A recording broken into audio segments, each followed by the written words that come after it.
Good day po mga idol. Ito po yung nabasag na chuck ko. Ito po yung dating chuck ng ating hand drill. Hand drill po ito na ginagamit natin sa panghoning ng engine block, panghoning ng engine block ng motorsiklo o kaya engine block ng kotse. Ito po yung drill chuck niya. Nabasag po dahil wala na tong susi. Kaya pag hinihigpitan, halimbawa inilagay na yung honing head, halimbawa inilagay yung honing head ng ganyan, ihigpitan, pag hinigpitan, pinapalo na lang, kaya nabasag. So dahil basag na to, hindi na ako bumili mga idol. Hindi na ako bumili ng bagong chuck. Although may nabibili naman, tapered lang naman yan, no?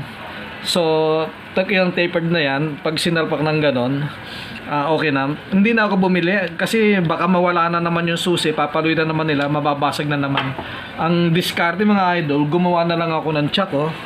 Yan ang chuck na ginawa natin, oh. So press fit na po yan. Tapered din na katulad niyan. Tapered din ito, naka-tapered na po yan, naka-press fit na po yan, napalo na po namin pagpasok niyan. Ayan na po. Ngayon, pagka ikakabit na ngayon yung honing head, halimbawa ito yung tangkay ng honing head, ilalagay lang yan, no? Papasok lang ng ganyan, no? Tapos ihigpitan lang, konting higpit lang,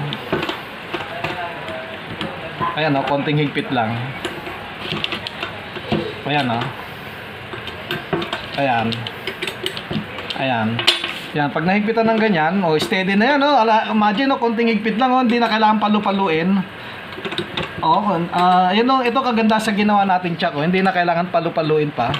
Konting higpit lang. Ayan, konti lang. Mahigpit na yan, ayan,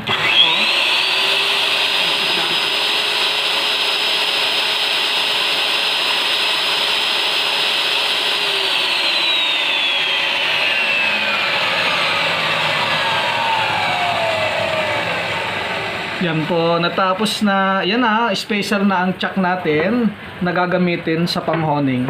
Yun lang po. Salamat. Bye-bye.